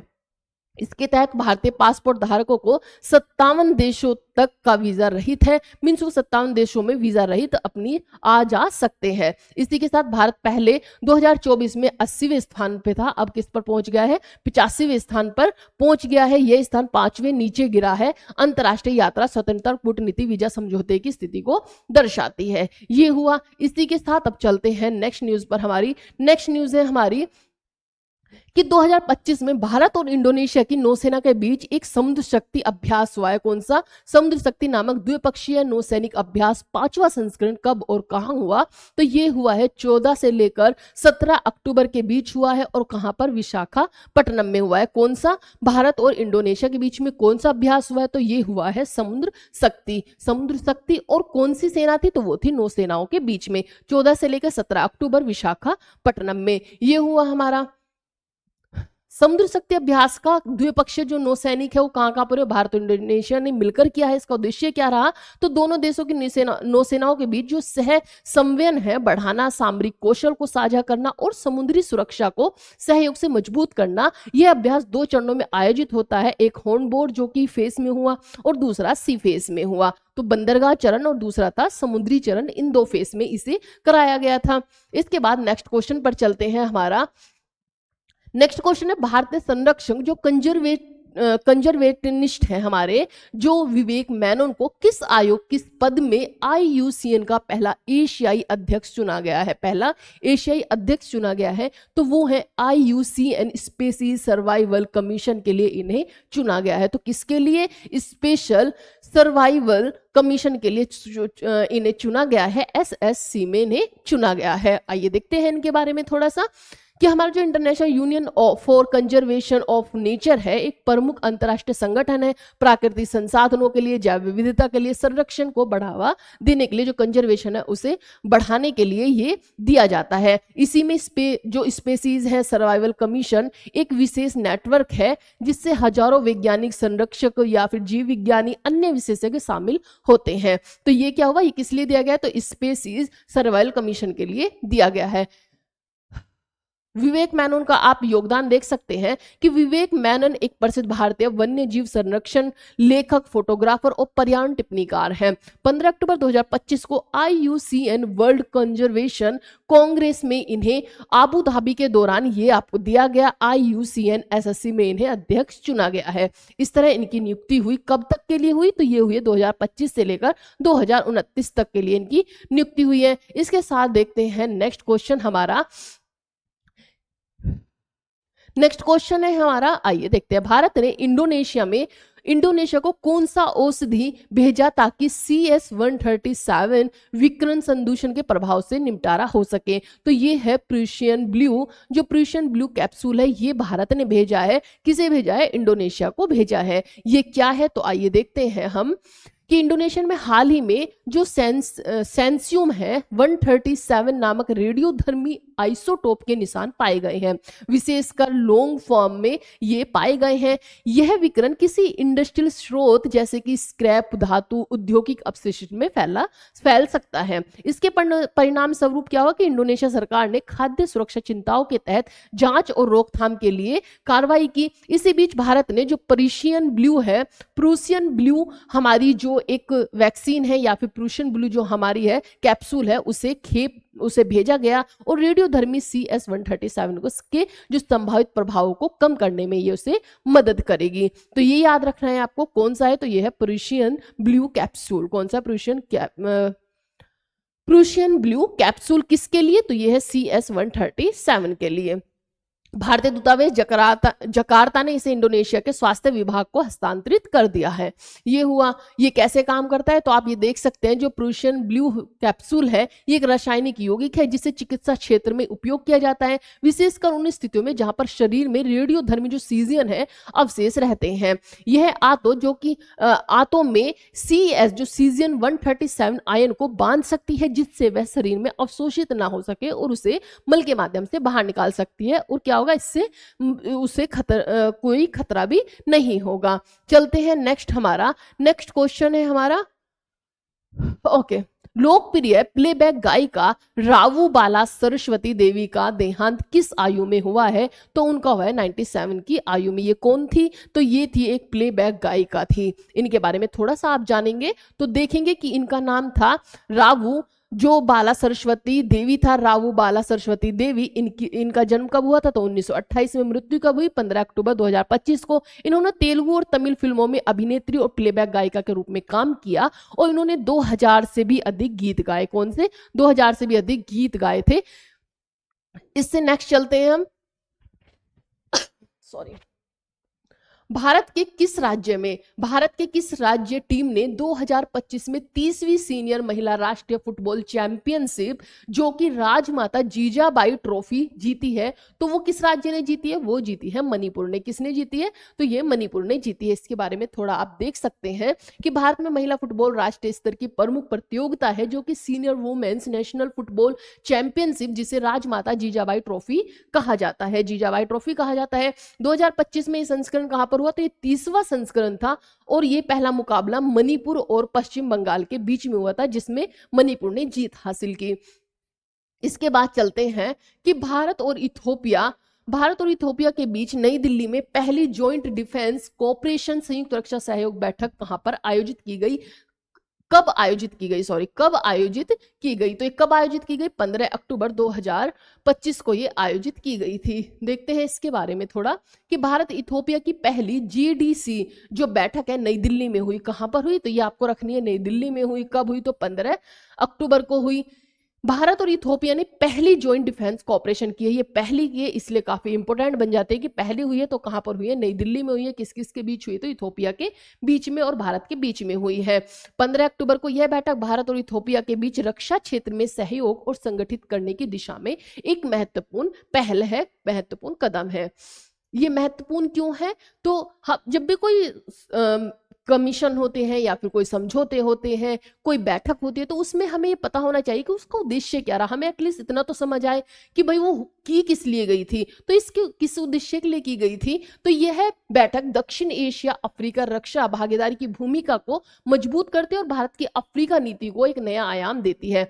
इथोपिया जैसे देश के साथ रक्षा संबंध भारत को हिंद महासागर एवं अफ्रीकी क्षेत्रों में अपनी भूमिका विस्तारित करने में मदद करती है। इथोपिया जैसे देश के साथ अगर रक्षा संबंध है हमारे, तो भारत को जो हिंद महासागर एवं अफ्रीकी क्षेत्रों में अपनी भूमिका विस्तारित करने में मदद करता है। साथ ही साझा प्रशिक्षण हुआ, तकनीकी सहयोग हुआ या सुरक्षा परियोजनाएं दोनों देशों की सैन्य क्षमताओं को बढ़ा सकती हैं। इसी के साथ इस तरह का बहुक्षेत्रीय रक्षा जो साझेदारी से भारत के रणनीतिक जो प्रभाव है उनमें वृद्धि होगी। ये हुई। अब चलते हैं, भारत सरकार ने हिंदुस्तान शिपयार्ड लिमिटेड विशाखापट्टनम को कौन सा विशेष दर्जा प्रदान किया है? तो ये किसे दिया है? तो इन्हें रखा गया है मिनी रत्ना में। किसमें? मिनी रत्न का इन्हें दर्जा दिया गया। अब ये मिनी रत्न है क्या तो देखेंगे। भारत सरकार ने हिंदुस्तान शिपयार्ड लिमिटेड जो कि विशाखापट्टनम में मिनी रत्न का दर्जा प्रदान किया है। यह दर्जा कंसिस्टेंट परफॉर्मेंस, निरंतर प्रदर्शन जो करते हैं और वित्तीय मजबूती के आधार पर दिया जाता है। HSL जो कि हिंदुस्तान शिपयार्ड लिमिटेड ने पिछले कई वर्षों से अच्छे वित्तीय जो परिणाम दिखाए हैं 2015-16 से 2024-25 की अवधि 10 वर्षों में इन्होंने 9 वर्षों में शुद्ध लाभ दर्ज किया है, तो इसीलिए इन्हें क्या दिया गया? इन्हें मिनी जो रत्न है उसका दर्जा दिया गया है। मिनी रत्न दर्जा जो कि नवरत्न कंपनियां हैं, महारत्न है, मिनी रत्न है, पब्लिक सेक्टर जो कि हमारे पीएसयूज को विशेष वित्तीय और प्रशासनिक स्वतंत्रता देने के लिए सरकार द्वारा बनाए गए हैं। जो पीएसयू है ये क्या है? पब्लिक सेक्टर, जो पब्लिक सेक्टर होता है पब्लिक सेक्टर अंडरटेकिंग, जो कि सार्वजनिक क्षेत्र उपकरण होते हैं। उसमें हमें, आपने देखा होगा कि नवरत्न कंपनियां होती है, कुछ महारत्न कंपनियां होती हैं और कुछ मिनी रत्न रखे जाते हैं। हम आगे देखेंगे कि महारत्न कंपनियां कौन सी हैं, नवरत्न कौन सी और मिनी रत्न कौन सी है और किस किस बेस पर इन्हें रखा जाता है। इसी के साथ मिनी रत्न जो पीएसयू को कुछ वित्तीय निर्णय करने की अधिक छूट मिलती है, जैसे कि पूंजी निवेश हुआ, जो हमारे कैपिटल एक्सपेंडिचर हुआ, परियोजनाएं हुई, उपक्रमों में जो उपक्रम है उनमें साझेदारी आदि के लिए इन्हें एक छूट दी जाती है। साथ ही वे अपनी शेष धनराशि और मुनाफे को पुनर्निवेश भी कर सकती हैं। ये रहा मिनी रत्न कंपनियां उच्च मूल्य की परियोजनाओं, टेक्नोलॉजी जो अन्य करने में सक्षम होती हैं, बिना अधिक सरकारी मंजूरी की आवश्यकता के वे तेजी से निर्णय ले सकती हैं और नए अवसरों को पकड़ सकती हैं। ये हुआ। अब चलते हैं एचएसएल के लिए महत्व और लाभ क्या क्या रहे। जैसे कि जो एसएल है वे अधिक स्वायत्त और तेजी से निर्णय लेने की अक्षमता प्राप्त करेगा। यह दर्जा एचएसएल को जो नौवहन है, रक्षा क्षेत्र में परियोजनाएं, नवाचार, तकनीक, उन्नयन और सतत विकास को आगे बढ़ाने में मदद करेगी। इसी के साथ यह निर्णय एचएसएल की छवि और विश्वास को बढ़ाएगा। ग्राहकों, रक्षा मंत्रालय, अन्य साझेदारों में भी इसकी काफी मदद मिलेगी। एचएसएल की स्थापना कब हुई थी? तो ये हुई थी 1941 में इसे स्थापित किया गया था। यह भारत की एक प्रमुख शिपयार्ड कंपनी है। क्या है? ये एक शिपयार्ड है। एचएसएल जहाज निर्माण करती है, उनकी मरम्मत करती है, उपरांत कार्य करती है और पनडुब्बी सहायता आदि का भी काम ये करती है। अब एचएसएल को मिनी रत्न दर्जा मिलने के बाद वह अधिक भूमिका निभा सकती है, विशेष रूप से रक्षा नौवहन क्षेत्रों में इन्हें भेजा जाएगा। पीएसयू मैंने क्या बताया कि पब्लिक सेक्टर अंडरटेकिंग, जो सार्वजनिक क्षेत्र उपक्रम होते हैं, पीएसयू होते हैं, ये वे कंपनियां होती है जिनमें सरकार और राज्य सरकार की कितनी भागीदारी होती है? 50% भागीदारी या फिर हिस्सेदारी होती है। इनका उद्देश्य होता है जनता को आवश्यक सेवाएं प्रदान करना, औद्योगिक विकास में योगदान करना और राष्ट्रीय हित में कार्य करना इनका काम होता है। आप देखेंगे कि ये है मिनी रत्न, नवरत्न और महारत्न। मिनी रत्न की कुछ कंपनियां देख सकते हैं, जैसे कि लाभ से चल रही अगर कोई छोटी कंपनियां हैं तो वो मिनी रत्न में रखी जाती है, जैसे कि राइट्स हुई, ईआईएल हुई और आईआरसीटीसी हुई। ये किसमें है? मिनी रत्न का इन्हें दर्जा दिया गया है। सॉरी। इसी के साथ में नवरत्न बड़ी और सफल कंपनियां जो कि वित्तीय रूप से मजबूत हैं, उन्हें नवरत्न का दर्जा दिया जाता है, जैसे कि हेल हुई, बेल हुई, आईओसी आदि कंपनियां हैं, ये किसमें? नवरत्न में रखेगी। और महारत्न कौन सी है? महारत्न होती है सबसे बड़ी और वैश्विक स्तर पर जो प्रतिस्पर्धाएं कंपनी होती हैं, जैसे कि ओएनजीसी हुई, बीएचईएल हुई, भेल, एनटीपीसी हुई। तो ये कौन सी है? ये काफी बड़ी और जो हमारी महारत्न कंपनियां हैं। अब महारत्न कंपनियां आप देखेंगे कि जो हम इनका दर्जा उन कंपनियों को दिया जाता है, जो महारत्न कंपनी होती है उन्हें क्यों कब दर्जा दिया जाता है? तो उन्हें दिया जाता है जब उनकी औसत वार्षिक जो टर्नओवर है वो 25,000 करोड़ से अधिक हो। अगर उनका वार्षिक टर्नओवर 25,000 करोड़ से अधिक है तो उन्हें महारत्न कंपनियों में रखा जाता है। वार्षिक शुद्ध लाभ उनका 5,000 करोड़ से अधिक हो। उनकी टर्नओवर तो 25,000 करोड़ हो लेकिन उन्हें लाभ भी 5,000 करोड़ से अधिक हो। इसी के साथ जो नेट वर्थ है वो 15,000 करोड़ से अधिक होनी चाहिए, तब इन्हें महारत्न कंपनियों में रखा जाता है। इनको सरकार से अधिक वित्तीय और निवेश स्वायत्तता मिलती है, मतलब उन्हें काफी मदद सरकार से दी जाती है। भारत की जो वर्तमान में महारत्न कंपनियां हैं, जैसे कि ओएनजीसी हुई, oil and natural gas corporation हुआ, आईओसीएल हुआ, इंडियन ऑयल कॉर्पोरेशन लिमिटेड हुआ, एनटीपीसी हुई, नेशनल थर्मल पावर कॉर्पोरेशन हुई, फिर सेल हुई, steel authority of India limited हुई, भेल हुई जिसमें भारत हैवी इलेक्ट्रिकल्स लिमिटेड, कोयला इंडिया लिमिटेड है, फिर गेल हुई जिसमें इंडिया लिमिटेड है, गैस अथॉरिटी ऑफ इंडिया हुई, सेकंड इसमें power grid corporation of India limited भी शामिल है, एचपीएसएल कौन सी है? हिंदुस्तान पेट्रोलियम कॉर्पोरेशन लिमिटेड है, और बीपीसीएल जो कि भारत पेट्रोलियम कॉर्पोरेशन लिमिटेड है। ये है यहाँ की वर्तमान में महारत्न कंपनियां। कौन कौन सी?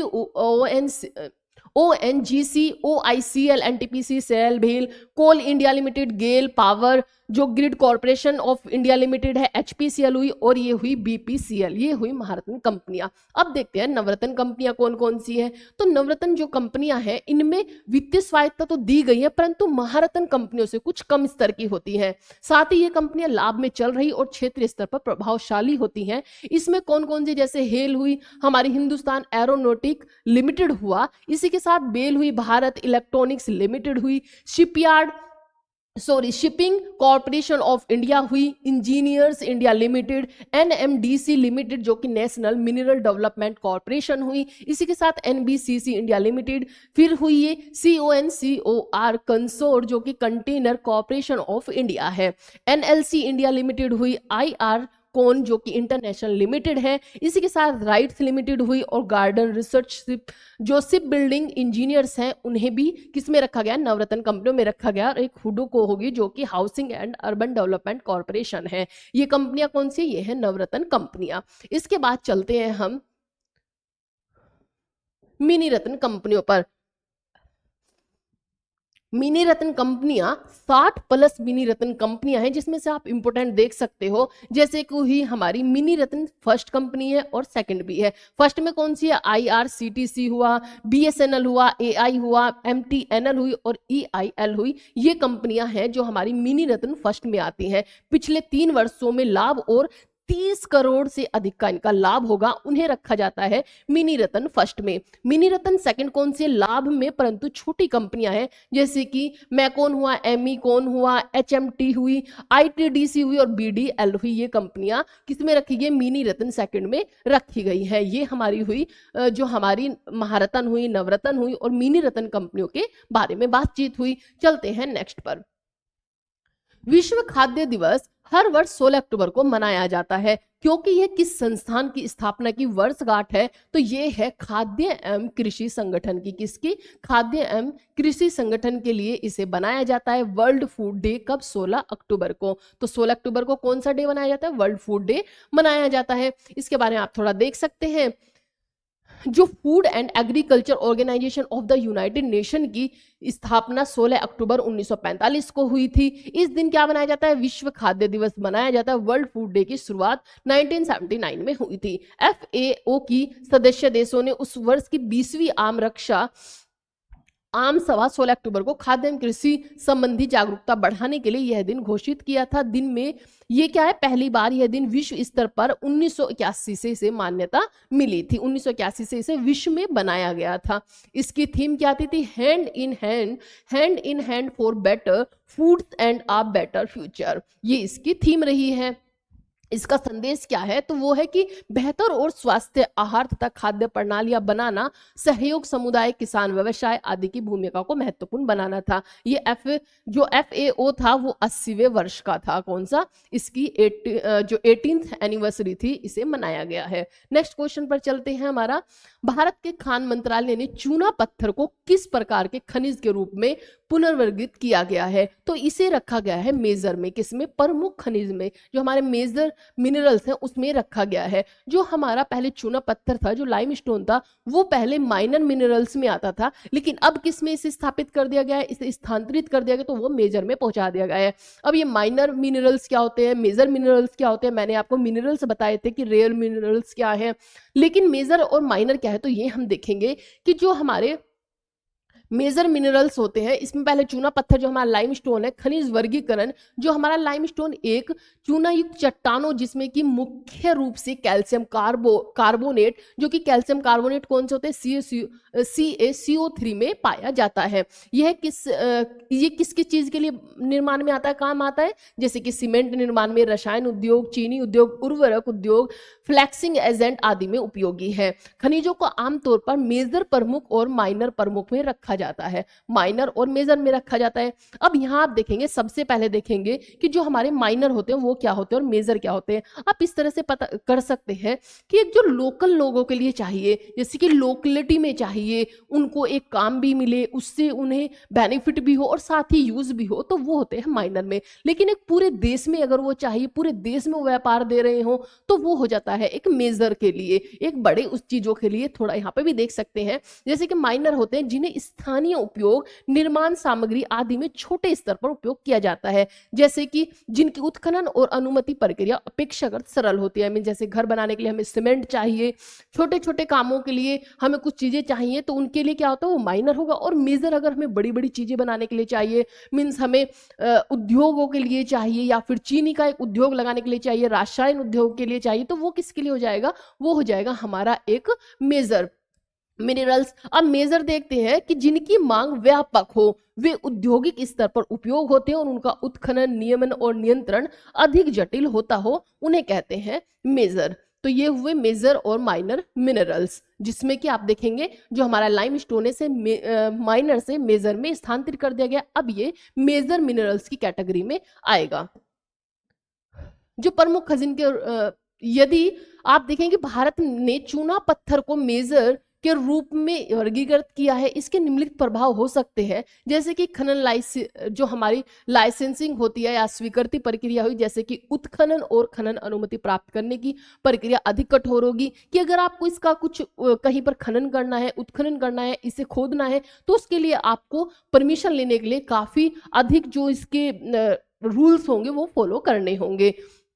इसी के साथ माइनर जो खनिज पर होंगे वो आसान व्यवस्था में छोटी खानों को बिना नीलामी दिए जाना आदि हो जाएगा, मीन्स उन्हें इजिली हम प्राप्त कर सकते हैं। इसी के साथ जो छोटे निजी स्थानिक भूमि धारकों को सीधे खनन लाइसेंस देना कम संभव हो सकता है। अधिक परियोजनाएं नीलामी या प्रतियोगी बोली प्रणाली के अधीन होगी। इसी के साथ राज्य सरकारें, केंद्र सरकारें खनन से मिलने वाली राजस्व आमदनी बढ़ा सकती हैं, क्योंकि शुल्क, रॉयल्टी, नियामक शुल्क आदि अधिक हो सकते हैं। तो ये इसकी चीजें हुई। हमारा लास्ट क्वेश्चन है, देहरादून में किस आयोजन का समापन समारोह 17 अक्टूबर 2025 को किया गया? तो ये किया गया था 8वीं राष्ट्रीय पोषण महीना, राष्ट्रीय पोषण माह के रूप में इसे मनाया गया था। कब? 17 अक्टूबर को। क्या है ये, तो थोड़ा आप देखेंगे कि भारत सरकार ने 8वीं राष्ट्रीय पोषण माह को 17 सितंबर से 16 अक्टूबर तक मनाया है। समापन समारोह 17 अक्टूबर 2025 को देहरादून के उत्तराखंड में आयोजित किया जाना था। हिमालयन जो कल्चर सेंटर में यह आयोजन भारत के सुपोषित भारत, स्वस्थ भारत अभियान के अंतर्गत पोषण जागरूकता बढ़ाना, सामुदायिक भागीदारी को प्रोत्साहित करना और व्यवहार बदलने की दिशा में कार्य करने का एक मंच है। इसी के साथ में इसका फोकस क्या रहा, इसकी थीम क्या रही, तो इसकी थी स्वस्थ नारी सशक्त परिवार, इसकी थीम रही है। और ये क्यों अभियान बनाया गया, जैसे कि जो मोटापा को नियंत्रण करना, चीनी व तेल की खपत में कमी करनी, अभिभावन, पोषण एवं शिक्षा को बढ़ावा, जो हमारी शिक्षा है उसे बढ़ावा देना, शिशु एवं छोटे बच्चों के पोषण के लिए या फिर पुरुषों की जो भागीदारी है उसके लिए, स्थानीय खाद्य पदार्थों को बढ़ावा देना, डिजिटल एकीकरण के लिए ये मनाया गया। इस वर्ष अभियान के दौरान 140 करोड़ से अधिक गतिविधियां की गई और इस वर्ष पोषण माह में 20 करोड़ से अधिक कार्यक्रम आयोजित हुए। तो ये है हमारी आज की करंट अफेयर की न्यूज। आई होप आपको ये करंट अफेयर की न्यूज समझ आई होगी। अगर आपको ये न्यूज समझ आई हो तो क्लास को लाइक, शेयर, सब्सक्राइब जरूर करें, जिससे कि आप मेरी नेक्स्ट क्लास को इजीली आपको मिल सके, उसका नोटिफिकेशन आप तक पहुंच सके। तो have a good day and अपनी जो आपकी आज की धनतेरस है उसे अच्छे से मनाएं और अच्छे से सेलिब्रेट करें। Have a good day. जय हिंद, जय भारत।